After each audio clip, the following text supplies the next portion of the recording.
that I was sent an article from the Las Vegas News. Happened to your dad after his death?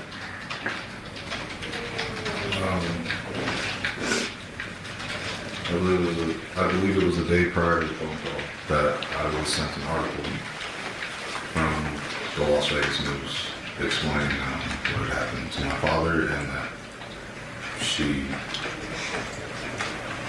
was involved. Okay. At the end of that phone call, somebody hung up. Who did that?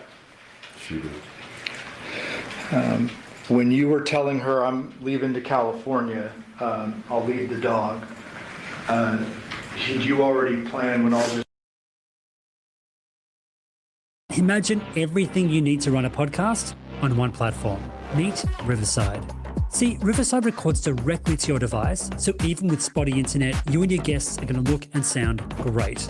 You can edit manually, or you can let AI do it.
All rise for the jury.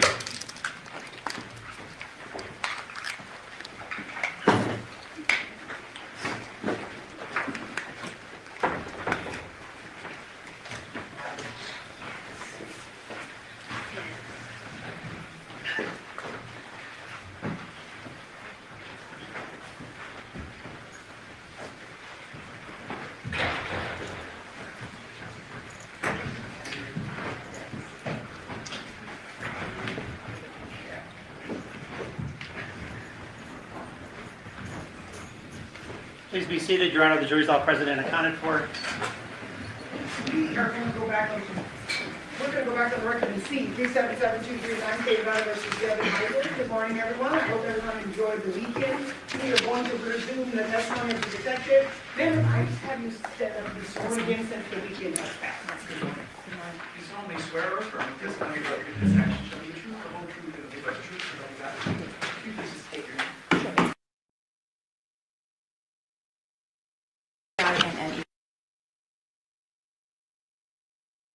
Good morning. Friday, we were short on time, so we rushed through a bit of things, and I want to review a couple things with you, okay? Yes. So you had previously indicated that you arrived at the scene with Dennis Ozawa, is that correct? That's correct. When you arrived on scene, did you interview anyone at Paladura? We did. Who did you interview at Paladura? That's going to be Yoko, which is Jonathan's mother. In addition, did you speak with the children there, or was that over at the Porcupine Rim scene? Porcupine Rim Okay. location. So let's move forward to the Porcupine Rim scene. When you arrive at that scene, what do you observe? When Detective Ozawa and I arrived on scene, we observed Devyn Michaels going between the house and her vehicle, which is the Nissan Armada. And then I believe there was one child kind of playing around in the front yard. Okay. Did you notice anything at the Porcupine Rim scene as you arrived other than Devyn Michaels? I did. As we walked up the driveway of the residence, kind of off to the side, which would be near the opening of the garage door, there was a black cell phone. Okay. And when you say off to the side, do you mean actually on the driveway? It was on the driveway. And which side of the Nissan Armada was it? It would be to the left. Okay. So the driver's side. Correct. When you observed the cell phone on the driveway, on the driver's side of the Armada, do you immediately go grab it, or what are you thinking at that time? No, at that point we made note of it. That is something that we're going to want to include in our search warrant. So at that time we're leaving that so that we can collect it in a way that we can have it forensically analyzed later. Okay. And I would presume at that point, when you see it from a distance, you don't realize there's blood on it. Correct. But you're noting it, you're not telling the defendant about it, you're just, okay, that's noted, and you move on. Yes. And you indicated previously that you had an opportunity to speak with the girls, the young girls, is that right? Yes. And they indicated to you that the Deviere had been home with them last night. That's correct. We went through the first interview in the beginning of your testimony, you recall that? Yes. And also, I called it the first interview. This is actually the second interview conducted by detectives, but the first that you were involved. Yes. I didn't get a chance to ask you, but how were you approaching this second interview when you first go in? What's your mindset? Sure. So whenever we're contacting someone for the first time, we try to use a free format. We will ask them questions and allow them to give us a narrative in their own words. They're explaining the situation, the story, all of the things that they want to organically just tell us. And then we may ask a couple follow-up clarifying questions and sometimes repeat back to them what they told us so that we can feel comfortable that we understand what they're trying to tell us. And you are aware that there was an interview conducted with the defendant prior to your involvement? Yes. And this second interview, your first, Yes. was that investigative type, open-ended, like, hey, give us any information you deem relevant kind of thing? Correct.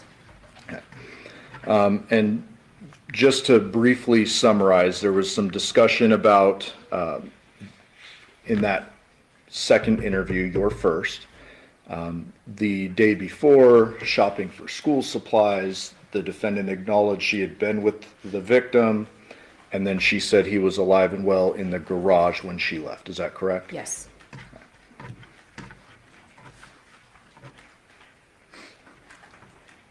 Now, during the course of this first interview you're involved in, we heard a little girl's voice approach. Is that correct? It is. Describe that, what happened, and what that meant to you. So while we were interviewing Miss Michaels, we are engaged in our conversation. To be honest with you, I'm not sure which of the daughters, their names I still get mixed up. She had approached the window and she has the cell phone that we believe is the one we previously saw in the driveway. And she says, "Mommy, here's Dad's cell phone. That's why he didn't answer." There was a physical reaction from from Devyn, and she takes the phone, she hands it to us, and she made a comment, this should help you. And then that's pretty much changed the tone a little bit to casual conversations to then it became a little bit more flustered. Okay. And is it at that point where you noticed the blood on the phone? Correct. And I would imagine that's important for an investigator. Very much so.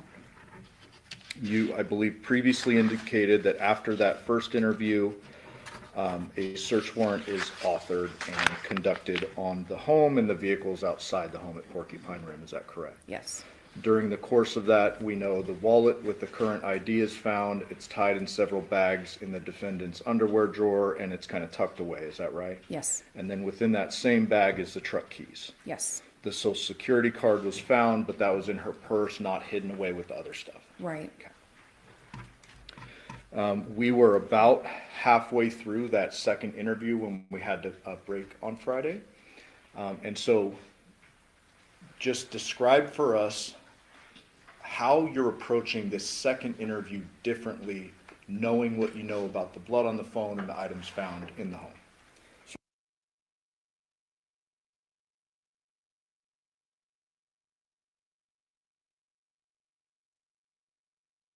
What they want to tell us. The second interview, we've now discovered some evidence inside the home. There are some things that we need to confront her with. So the tempo of the interview, the tone changes. It becomes a little bit more direct. Okay, you said that this happened, but now we have this. For instance, the wallet. We didn't know about the wallet. That wasn't brought up in the first interview. So now we are going to be targeting her, asking direct questions, and it can be accusatory in nature. Okay. And so we left off at 36:55, but just because we were really cutting it close, I want to start back at about 30 minutes of that interview and then resume. I may pause it a couple of times and ask you some questions, okay? May I, Judge? Yes. What do they look like? 1 second. Remind us what you said this is. 620, Your Honor. Okay, go ahead. I don't know, like I have all of his whole driver's license, I had all of his old stuff. Okay, and then a whole wallet with the driver's license? How many do you think you have in there? I think I have 2 of his licenses. And then are they both in wallets or Yeah, we have an old one of Deviere's as well. in separate wallets? No. A peace plan for Gaza. For the plan to advance, Hamas must disarm. Instead, tonight, terrifying images emerging from Gaza. Videos show Hamas-linked gunmen carrying out a public execution as they return to the streets. Hamas on a rampage, executing Palestinians, bloody crackdown, spreading terror. For freedom, not terror, Hamas must go. Build a website you love with Wix. For your words, create your brand, your opportunity, your breakthrough. Feeling a vibe? Run with it. From can't look away to gotta have it. Make every detail yours. Bring out what's hot. Remove what's not. Crystallize it. Instantly set a tone that speaks in your voice to your audience. Keep moving. Your site grows with you. Add solutions that meet you where you are and take you where you want to go. Smooth to make, easy to love. If you need something, like And that's the EBT card? yes, sir. And it's at the gas station. You can see him hand it to me. The ARCO. And, no, and not the ARCO. There's another gas station on the Pecos one where we stopped, and I think, yeah, he gave me the card and then he went outside to smoke a cigarette. But it's on the security camera. You can see him hand it to me. Which, you know which gas station? I don't know the name of it. It's by the Burger King. Burger King. you know, like, It's Pecos and Windmill is like right there. You can Pecos and Windmill, Burger King. There's a gas station right there. He was talking about the man that works there. He parks right Like on the corner? He was telling me about the man that works there, and he sleeps in his car and everything like that. What time do you think that was at? That was after we unloaded everything. We went right there, and I got a Monster drink, and I don't remember what he got. So right after you left, When we got back to his side of town. so coming back is when you went to that gas station? Yeah. So like between, so after, it'd be after 9 o'clock. And that's when he gave you his ET card? Yes, you can see him hand it to me, and he walks out the door. So that's right, that's near his place. You said Pecos and Windmill? The Burger King? Yes, sir. Like, So detective, we're now talking about kind of the social security card, the wallet. There's an EBT card that's referenced, is that correct? Yes. Before we move on, I want to ask you about an exchange that was a bit earlier in the interview, but would be duplicative for me to play again. Earlier on in the interview, you had confronted the defendant about the bloody phone, correct? Yes. And what was her general response with regard to that?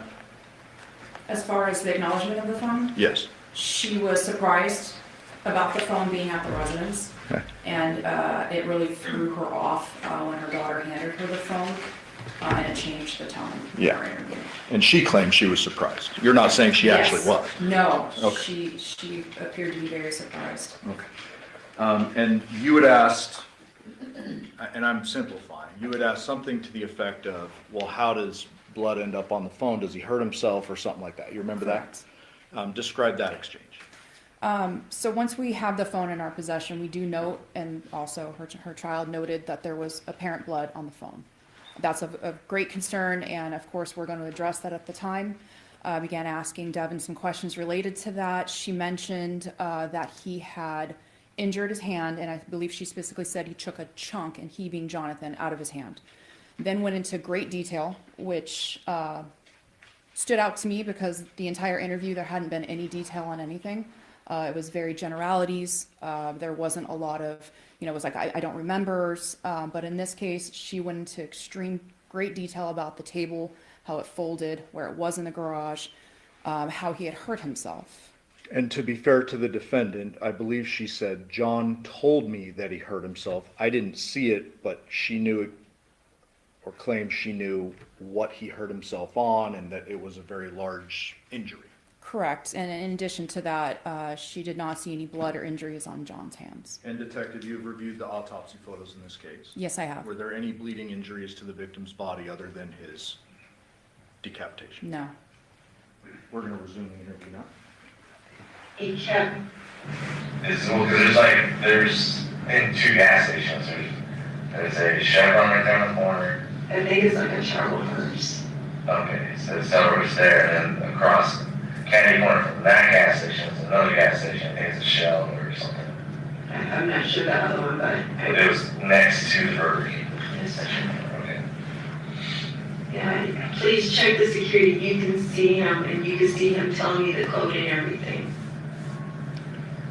I don't know why he was giving me things, but he was telling me to hold on to them and keep them safe.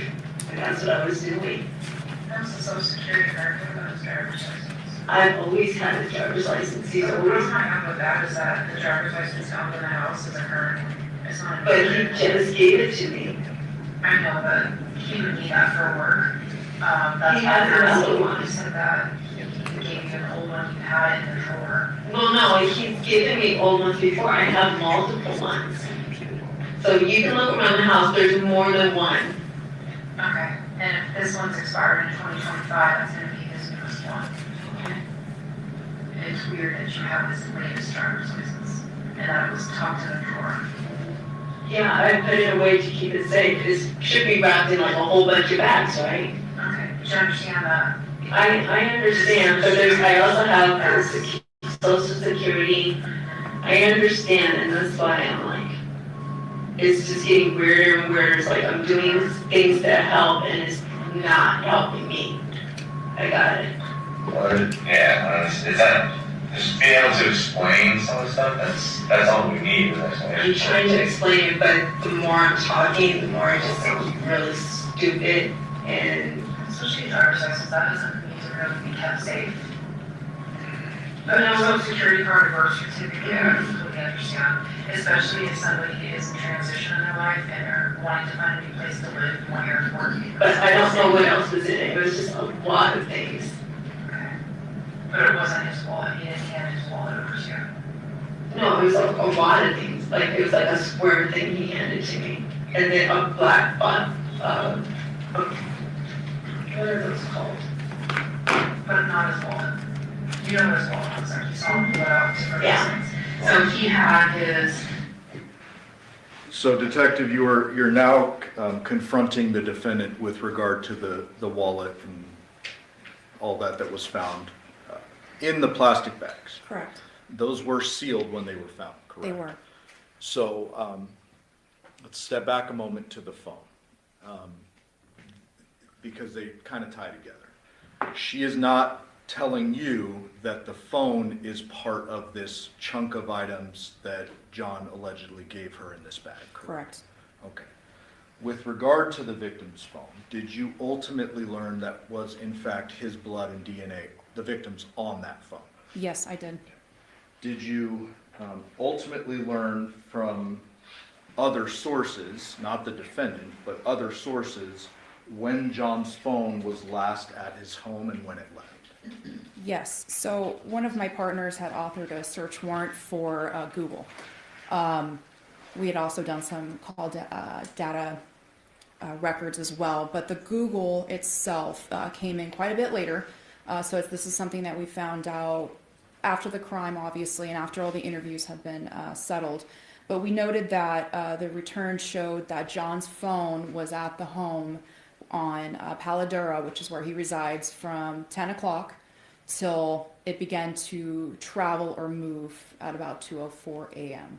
And what else traveled or moved at 2:04 a.m.? So I'm not sure exactly what's been testified to yet, but at 2:04 is when it's alleged that Devyn left the home. She traveled. We have her cell phone or CDR records, as well as the Burla, which again, I'm not sure if that's been testified to. That is the infotainment system that we authored a search warrant on. It shows those three devices together in a companion movement all the way back to Porcupine Rim. So 3 devices, meaning the Nissan itself, the defendant's cell phone, and the victim's cell phone as well. That's correct. Based upon the fact that there is blood on the cell phone and all of that you just testified, what did you deduce about our timeline of homicide? Well, after having the information from the autopsy, which is there was no bloodletting injuries short of his obvious cause of death, which was the decapitation, there was no reason there should have been blood on that cell phone because any bloodletting would have been after the homicide. So for the phone to arrive and be discovered at Porcupine Rim with blood on it indicated to me that that is something that was on the phone before it left that house. At 2:04 a.m. Correct. And therefore, did you narrow down the bloodletting to between 10 p.m. on the 6th and 2:04 a.m. on the 7th? Yes, sir. We're going to resume the interview. so when we find his wallet, it's gonna have his driver's license and his cards.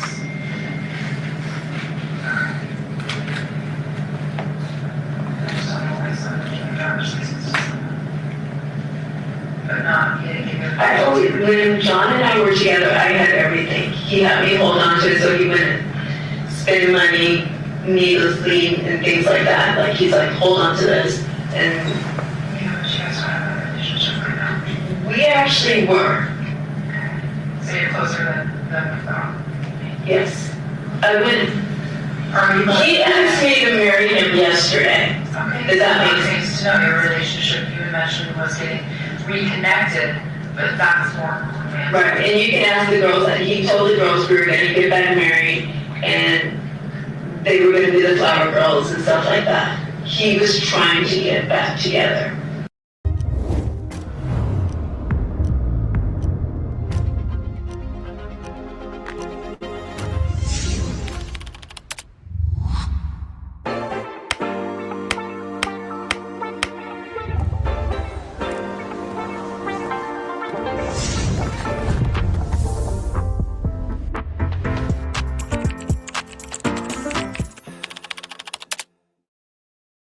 We asked Howie Mandel to describe new hands-free Cozy Fit Skechers slip-ins. They're like little soft puff jackets for your feet. These are like cozy little slippers for the street. Introducing new hands-free Cozy Fit Skechers slip-ins. Ultra-comfortable sneakers you just step into with no bending down or touching. I understand, but you can see he handed it to me. Okay.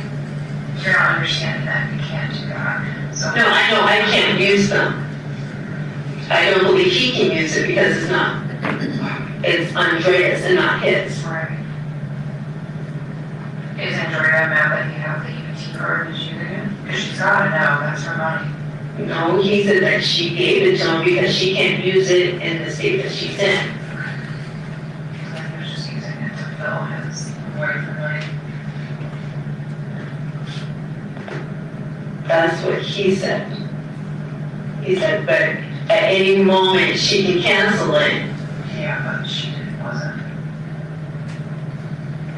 So he wants to marry you.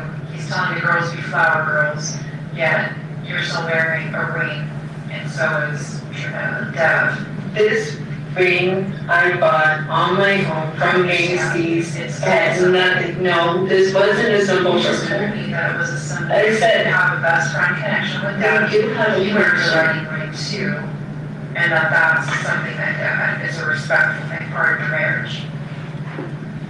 Yeah. But now you're telling me that you and your ex were talking about getting married. No. You just took a ring off last night from another female and threw it away.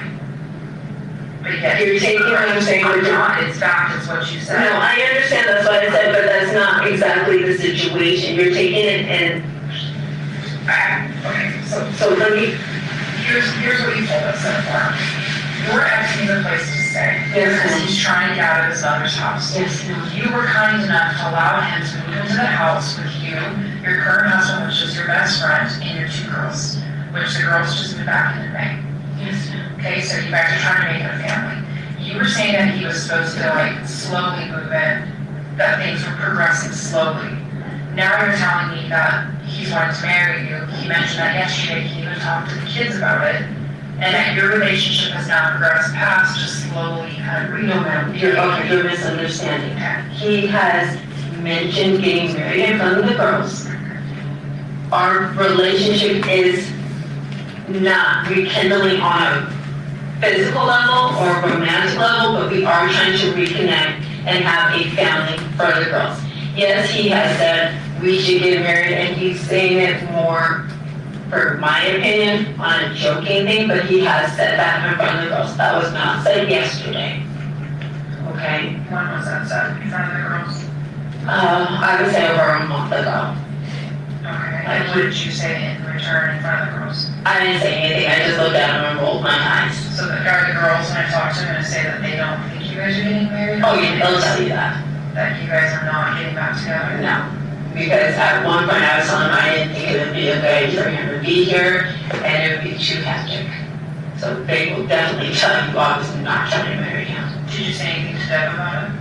Oh yeah, I told him that John keeps trying to say he wants to, get back together. I had You're her telling him now? Yes, ma'am. Okay, and then him moving in now was just a platonic, friendly relationship? It's not a, yes. There was one of you guys sleeping in the house. I was going to clear out the sewing room that's out there. He said he wanted the loft because it was the cooler place, but I was going to give him the sewing room because there is more than enough room. And then Deb sleeps on the sofa. Sometimes, or he does sleep on the bed, like I said, when we watch movies and he knocks out within minutes. And then have you guys ever had a sexual relationship? Yeah, we had. Okay. But it's not there now? No, I can't even have sex now. Well, I mean, there's a lot of different ways to have sex. I understand, but no. Okay, so you guys have no connection that way at all? No. Okay. That would complicate it a lot. Having your ex and son and you're still in a relationship. I understand. Okay. You can have all my medical records and everything like that. I have to take hormones just to. I understand. But like I said, there's a lot of different ways to have sex. It doesn't have to be penetration. There's a lot of things that a couple can do. And obviously you did that in the beginning, but just not now. So much changed. Pain. Well, not to be crass with you, but I need to be direct with you. And you can give a male a hand job. And that gives you a connection with that person in a sexual way. I think it's a concept of a relationship. Do you know what I mean? You know what I'm trying to say? Yes. There's a lot of different things that you can do for a male that you're connected with in there. Did you ever see the thing that we're not like that? Just trying to answer, get all the questions answered in the relationship. That's what I said, questions. I mean, I'm cool with we got married for this. The rings, that to me is a lot. That's probably the most odd thing about it for me. Is that ring? It's just that's my ring. But he's wearing a ring, so he's wearing a wedding ring. He wears a lot of rings though. He's wearing a wedding ring. But he does wear more than one ring though. So, and he's bought them for himself. Sure. I bought mine. No, I mean, but I didn't buy them for them to be symbolic. He's bought his own rings to wear. And where did you guys get married? You guys got married? What was that? The flamingo thing?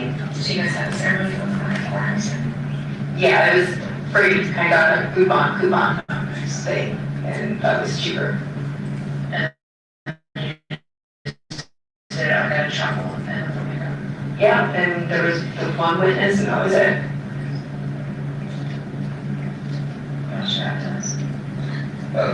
So you said that you guys have not, like, you and Deb already have been for a while. How long have we talking? Like years since he's been back. What do you mean since he's been back? He moved out of the state. And Deb already says he's been living here for like the last 4 years. Yeah, but he got moved out of the state. He lived in California, and then he moved back, lived with John, and then he came back this way. Okay, so since he's been back, you guys have not? No, sir. I stopped being physical probably in 2020 when I was having all my issues because I had surgery and just surgery. Okay, but he was already living here. He wasn't living with me. Because he was telling me that he's lived here for like the last 4 years. Yeah, but he wasn't living with me the whole time. He was living with John at Validora. When I say living here, I mean like he actually said like he's lived here at this house. How long have you lived in this house? I've been here for 3 years. And then when did he come back, I guess, to Nevada? I guess that was what we're saying. I would say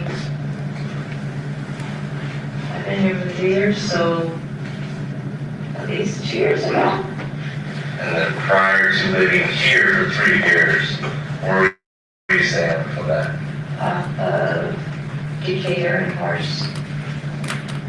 And then how long were you at that place? Less than 1 year. And then prior to that place? It was at Wild Magic. Where's that at? 89129. Like what area though? Like major cross streets? Craig and Tanea. Right by where, close to where Gypsy lives. And then did your kids live with you at that time? Yeah, they've always lived with me. They've only not lived with me for the short period of time of 9 months. And going back to the ID and stuff, you said it was, yeah, you have one that is in a bunch of bags in your drawer. When did he give you that? Yesterday. With the IDs and the social security card. And was that at the house that he gave that? Don't see it. Yes, sir. So he handed you a bag yesterday. Do you remember what was in it? No, he just handed it to me and I put it in the bags. Because I just wanted them out the way. Okay. So I'm not sure exactly what's in it. I didn't go through it. So explain that part to me as far as like when he did that and what did you do? So like where are you guys at when he handed you like that stack of stuff?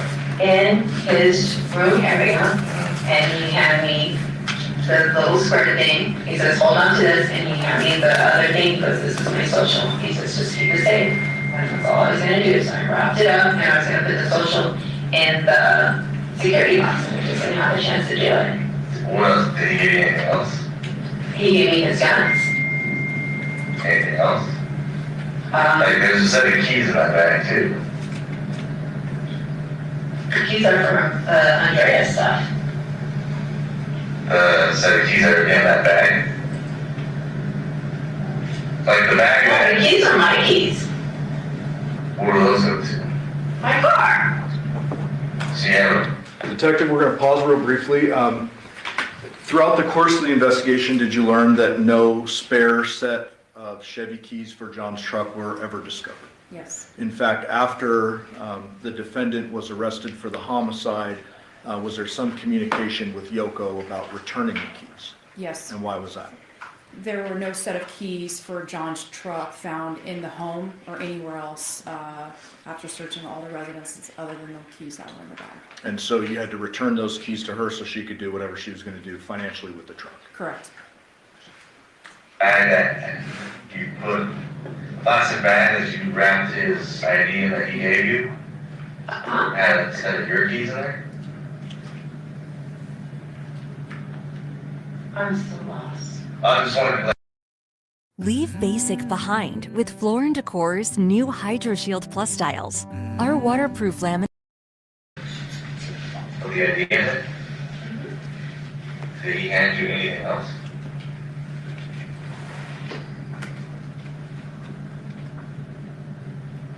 The social security card. Okay, because in that bag that it was wrapped in, that you said you wrapped it in, there was also a set of vehicle keys in there. I don't remember giving the keys. Because I guess that's my question. Like, why would he give you his wallets, social security card, which is like the scanner's asking, also, and then also a set of keys. I don't remember the keys. I just know the wallet and the social security card. And then you put that in a plastic bag while you were at that house? I just grabbed everything and tied it and tied it and tied it and tied it. So the only thing he handed you, like, so I'm giving you this stuff, what exactly does he hand you? I remember seeing the wallet, and I went like this, he dropped it in, and I just started tightening it away. So it's just a wallet then? That's all I remember seeing. I do not remember seeing keys, but he dropped it in the bag. Like I just took it and tied it away. And was this in the garage?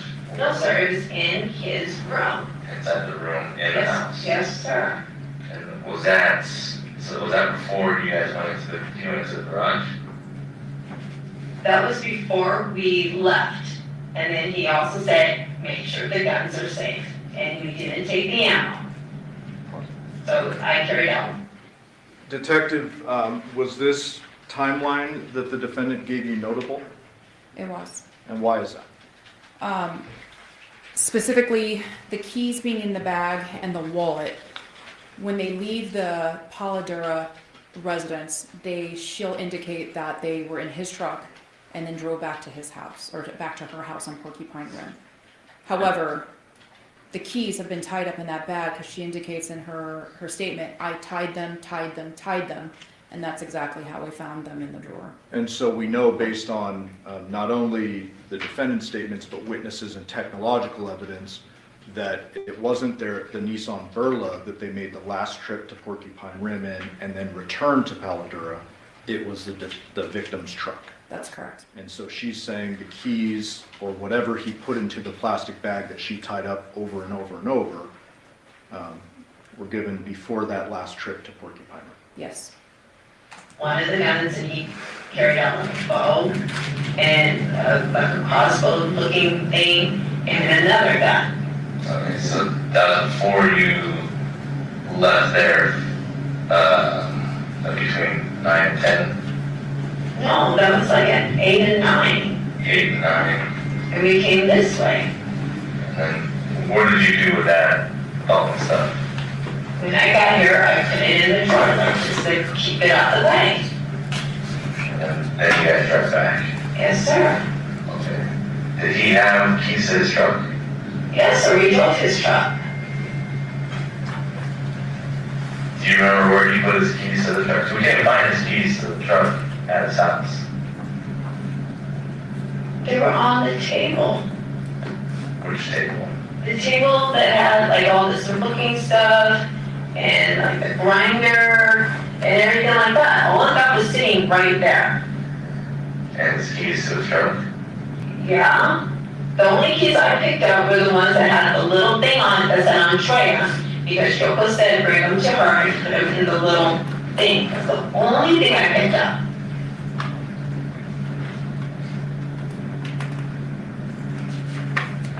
Okay. So you don't know what keys are actually in that bag that you wrapped everything in? No, sir. Like I said, he said keep the safe. He took the plastic bag and he dropped it in and I started tightening it up. And then he handed me the other thing and I was just gonna put that into a safe. Okay. So, like what we were saying is, a lot of the stuff now is like how you're saying you're talking it out loud and it just doesn't sound well. I understand that, but you didn't know John.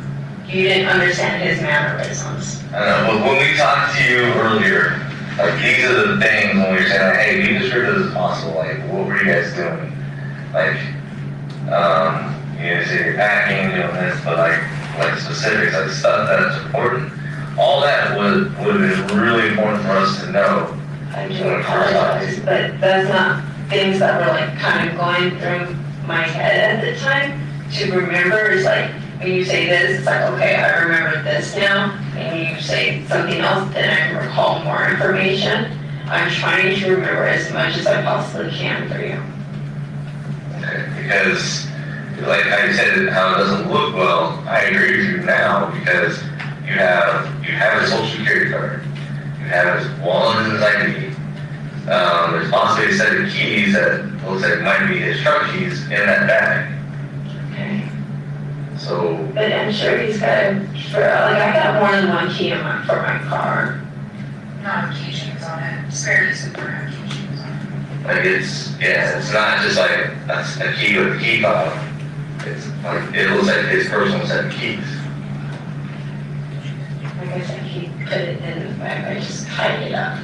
That's all I did. And I think there's like 3 bags around it, 3 or 4 bags. I'm not even sure. But then if you have a safe, why would you not just put them in a safe? I haven't had a chance to. The plastic bags. For the keys? So for all the stuff that you Oh, it was just what we had right at the time. I hadn't been here to put it in the safe. The safe is here. But I just hadn't had Bags placed in a drawer. It takes 2 seconds to put something in a safe. I hadn't done it. And I wasn't trying to have Deviere see it. That's all it was. Why do you say that? Because it would look odd that I'm holding on to John's things for John. But it's not the same. It's like if you're doing more for one person, I don't want him to feel like there's more there than what it was. John was only coming in as a temporary thing until he can get something else because like I said, he's trying to file for bankruptcy. Yoko was about to kick him out. Yoko even said she was trying to kick him out.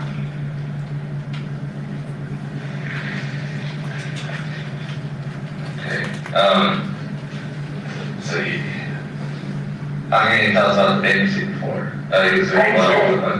I did mention bankruptcy before. I don't remember that. Did I tell you or the? Yeah, I mentioned it. I most definitely did. Understand inside the house when you guys are here.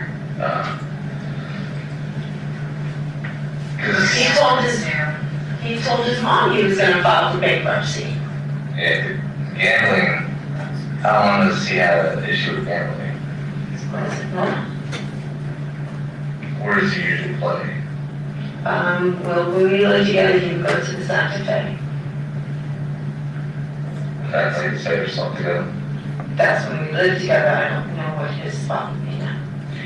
You don't know where he would go living with the Eagle Boat? Probably the Green Valley is the closest one?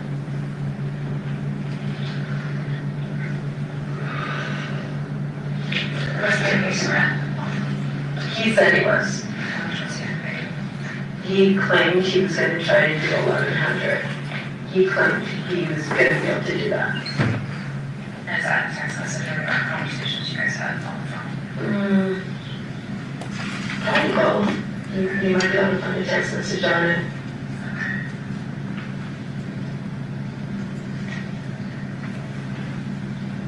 It was definitely where he understood it was not going to be him freeloading or anything like that. He had to pay to stay here. And then we go through the phone. We're going to have our computer guys. They can go through apps, they can go through anything deleted, all that stuff. Are they going to find anything that we're going to have to go back and talk to you about that your current husband doesn't know about, relationship-wise, conversations, intimate conversations, pictures? No. Okay. No, yeah. So it's just platonic conversations. For the girls. So they remember on back. They wanted him because they love their dad. Knows best. We know it's wrong. And I was told when I went, John has physical custody of the girls. They're supposed to live with him. So is that why? So as long as I keep him close to me, that is definitely. If I keep him close and make him happy and everything like that, I got to see my girls. I can understand that. So it's just so my girls love him. They want to spend time with their dad. I need to be around my girls. Hopefully he pays the rent. Does that pay for the rent too, or the mortgage? He pays like $1,100 every month too. Okay. And then are you working? Yes, no, I do real estate. Okay. Clearly you've been sick though. Yes, ma'am, and for almost a full year I wasn't making any money. So I went through my savings, I had to take my stocks out just recently to get things caught up. Yeah, I've been struggling trying to get all of this back on track. This was gonna help a lot. Yes, ma'am. So that's the motivation too, is keep the girls close, and then if you keep him close and happy, you'll be able to have contact with your girls, and he's gonna pay the other half of the mortgage. I figured as long as I didn't rock the boat too much, he wasn't going to get out of control because I know what triggers him, and I wasn't going to do that. I know even when he's yelling and everything, as long as I'm not trying to engage with it, he does calm down fairly quickly, and you can see it on the text messages. Okay, so like going back to what Stan was saying, why are you, I know that you want to see your kids, but also you have custody of the kids. He has Well, he has physical custody, but they've been staying with you. They're not staying with because him. he's letting them stay with me. Exactly. But why would you want to bring him here?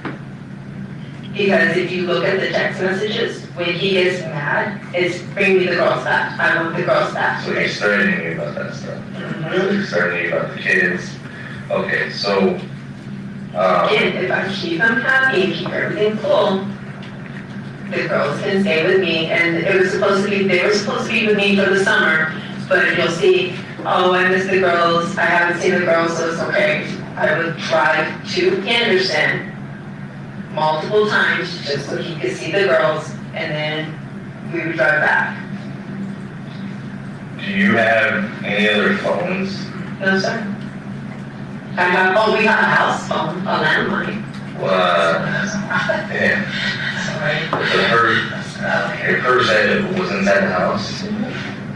That phone is not connected. What phone is that? There's like extra phones that are my old phones. None of them are connected. The girls just use them to play video games. That one was in your purse?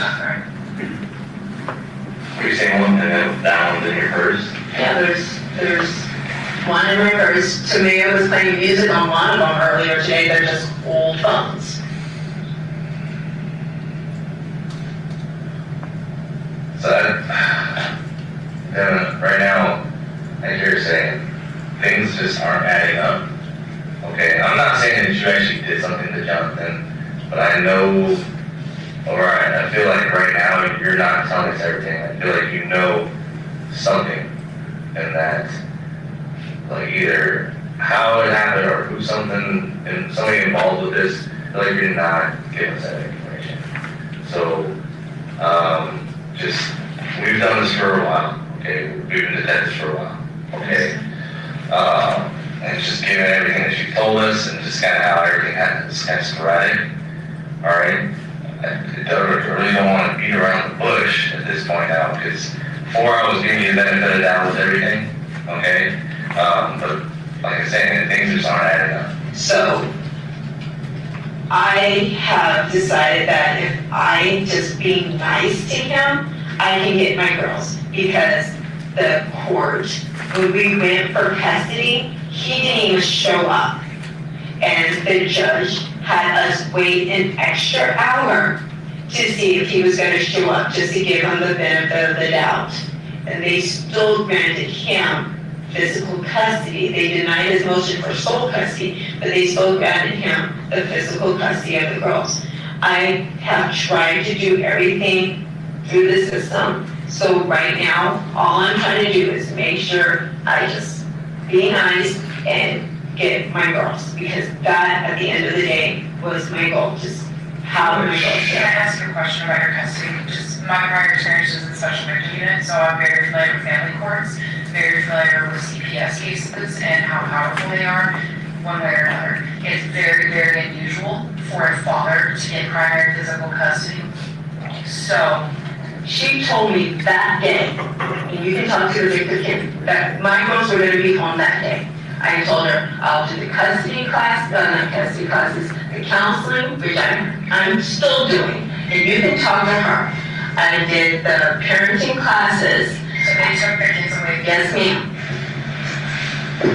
But they said that you have to do this, you have to do, and I did everything. Usually it's temporary. And they didn't. They still granted him, yes, ma'am, you can look it all up. Even my therapist, everybody that has been involved in this case say it didn't make any sense. I had. Where are all your firearms now? There's one in the drawer and there's one upstairs. Where's the one upstairs? It's in the safe, in the bathroom, over in the What bills. kind of that? A safe. Okay, and then, is that a 9mm or 40? Do you know how? A 9. Okay, and then the one downstairs, where's that? In the drawer is a 9. Okay. And then are those your firearms? Yes, ma'am. Okay. And have you fired those recently? No, ma'am. Not since? No, we go to the gun range just for fun. Yes, ma'am. Okay, that's good. Yes, ma'am. It is, and my Judge. the lady, I don't know what happened. It's like I don't know now. I don't know how all this works. Like you can't all of a sudden get slammed with all this stuff.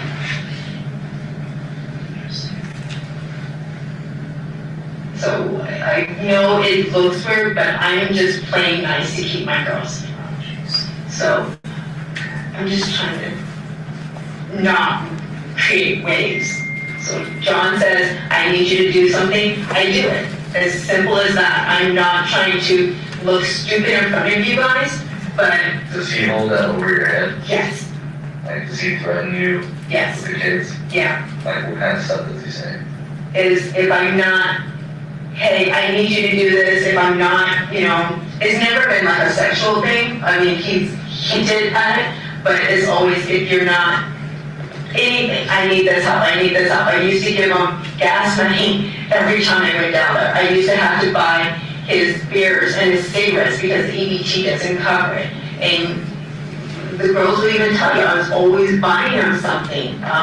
You can look at the gas station workers. Every time we went in, you would, hey, I need this, this, and this, and I would be the one paying for it. I just don't want to profit. Is that how we got you to agree for him to come here? Yes. And it's just keep my girls close. What did he tell you? What sets us apart? At the Gwinnett County Sheriff's Office, we are guided by the mission to serve and protect through dedication, professionalism, active cooperation with the community, and respect for human dignity. Our core values, integrity, service, respect, and progress, are at the heart of everything we do. If you are ready to make a difference, join our law enforcement family. Start your career today with the Gwinnett County Sheriff's Office by applying at gogcso.com. Your future awaits.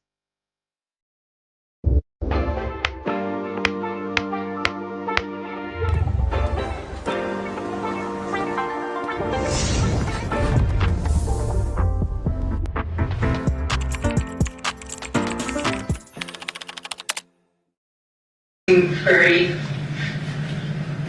easy to push over, but it's not. It's just, Well, it's a cycle. Obviously, he's been using your kids against you and getting his way for stuff. And, you know. On one of the things I want to say was like the 4th of July, Manny put something in the microwave and it like kind of started sparking like a metal thing. And he started screaming, fire, fire, fire, fire. So I'm trying to get the girls out, and he's yelling at them to stay down, and he's cussing out his mom, cussing at me. But I'm just trying to get the kids out the house, thinking there's a fire, and he immediately packed their bags, spray them back, we're not doing this. So was that here or in Henderson? And ask Yoko, she'll tell you. That's how he is. So, I mean, when I tell you that, I told you earlier that I think that you're not telling us everything, that there's something that you know that you're leaving out. And then you go to this big explanation about, this is what's happening, this is what's going on, I love my girls, he uses that against me, and you kind of go into that brief explanation. So, you never really got into the other part to it. Okay, so you just kind of get an explanation, which I understand completely. Now, like you're painting a different picture about what's been going on. Like all this stuff you're telling us now is not anywhere near what you were explaining to us earlier. You know what I'm saying? I'm not trying to speak ill of anyone, and I'm not trying to make myself sound. It's not speaking ill. It's just trying to explain the situation and where you're at with him and your explanation. I mean, now it's a little bit more clear that he obviously uses your kids against you. You love your kids. We all love our kids. And I agree with you as far as like I would do anything for my child, right? And you said. So it's not that I'm trying to bring him in because I'm in love with him or anything like that. No, you're trying to make, but here's where what I'm saying is, I don't think him coming here isn't something that you really agreed to. It was something that he kind of forced it upon you. He made it clear that it would be better for the girls, just like the puppies. We need to bring the puppies. The girls love the puppies. Right. So that to me, when we're looking at everything here, would say, hey, well, he needs to get out of the picture, right?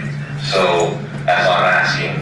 I don't think you did anything to him yourself, okay?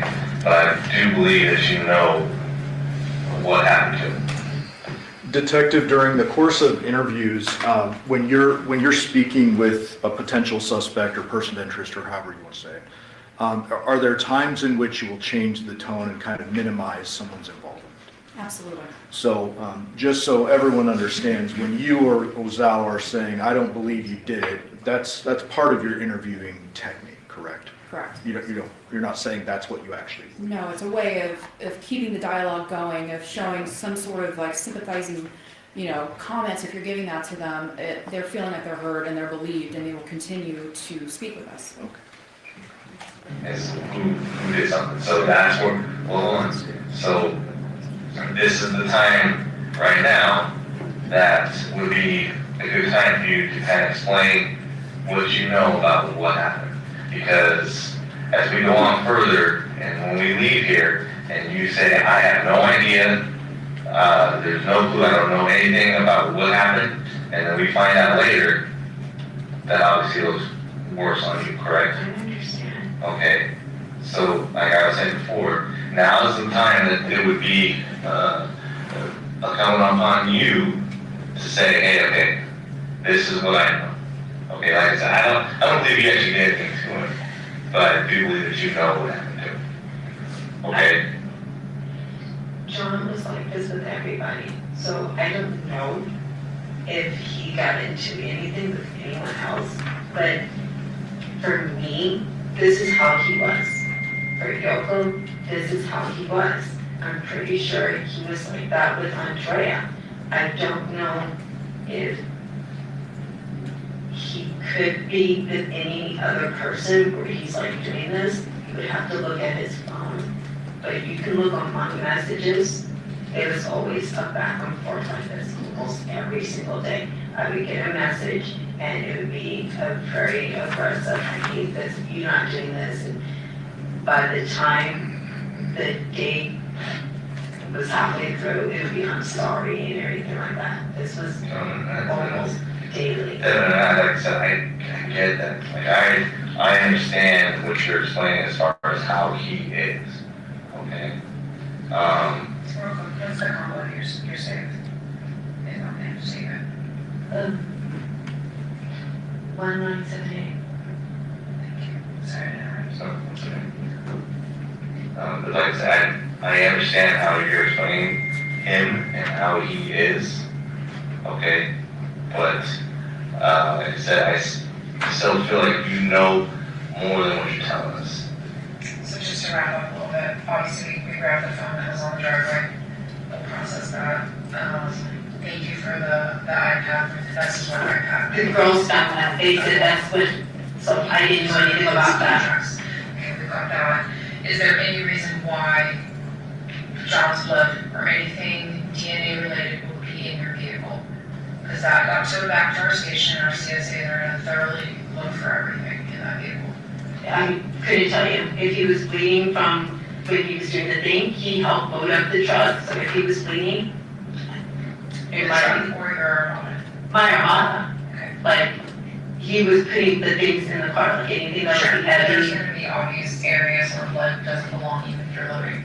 So I'm just asking you directly, because if we do find any DNA evidence in that vehicle, obviously we wanna make sure we asked you if there would be a reason. No, the only thing I knew he said was his hand that he hit on the table. That's the only time he ever said he was bleeding, and he said it got a pretty good gash. Okay. But you didn't see that? No, I did not, so I can't really speak on it. But he was still loading everything up, so I don't think it was really bothering him that much. And then just to confirm, you don't know how his phone got there on the driveway? No, I know he was smoking, and when I went back over there and I said, girls, where did you find this? They pointed to it, there is cigarette butts there. So I don't know if he was just smoking and put it down and just didn't pick it back up, but you can take those and I'm sure it'll be his. When you guys unloaded everything, how long did that take? 30 minutes, he was bragging. He was saying that, yeah, I can always do this as quick as can be, but he tries to stretch things out because he charges by the hour. I remember having that conversation. And when you guys left Paladura to come back here, or when you left that night, or this morning, which way did you go? Like as far as like when you left Paladura, like at... I headed up towards the Durango area to get the medication. When you left that neighborhood, did you go straight out to Pecos Bar and Window? Or did you go to Pecos? No window.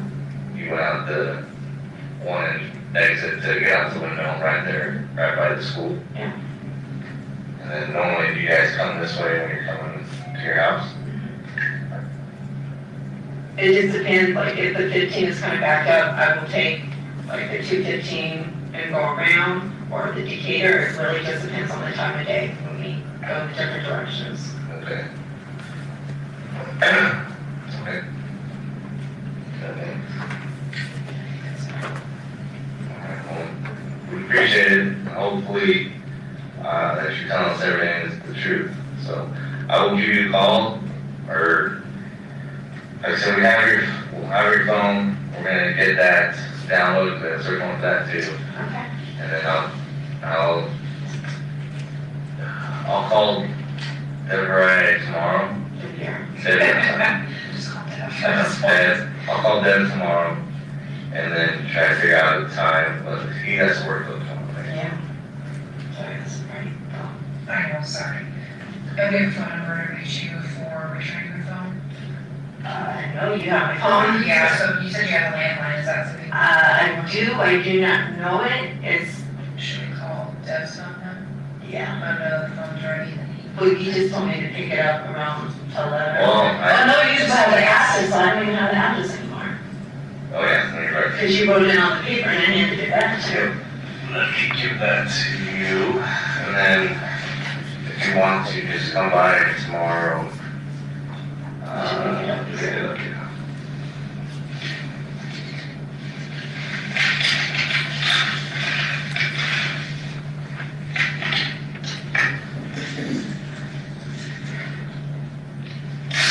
You have that card, right? Yes, sir. The address is on the card. 223 West Street. That's where you need to go. No, the card is in my car. And then I'll get that back to you. So maybe I'd say 1 o'clock tomorrow. Come by the station 1 o'clock tomorrow. Okay. Hopefully everything will be done. Okay. So if you can figure out how to get right down there, I can try to get everything done for you. Okay. Okay. And if it's not, at least I hope I can just get you the phone back. Okay. I don't know what to do. Yeah, I'm not worried about it. Like I said, And then if there is, I don't think there's A lot of that, because I don't think he was bleeding a lot. I didn't see it, but I do know he did mention it. so it is 9:25 and that's gonna end you. And Detective, it sounded toward the very end there like the plan was to release Miss Michaels and go about your investigation. Correct. And fair to say that there was a pretty substantial... Our program is back, and it's going to be bigger and bolder than ever, providing more support for more women entrepreneurs. 75% of women business owners need specialized training. So for 250 women, we're offering hands-on skill building. How to turn a no into a yes. And because it can be harder for women to connect with other business networks, we're helping them build lasting support systems through mentorship. Be re-inspired by so many different women. But we know women face inequalities in funding. 53% of women-owned businesses rely on personal savings, with less than 3% receiving venture capital funding. We're changing that by offering $20,000 to 20 women. This is an opportunity that will be pivotal in our company. This is more than a program. It's a movement, and we want you to be a part of it. Apply now. Are you ready for your winning moment? Find it at Wind Creek Casino. Hottest games, loosest spins, more ways to win. Wind Creek Casino. Find your winning moment.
They told you these stories didn't exist.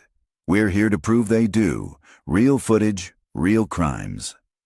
No filter.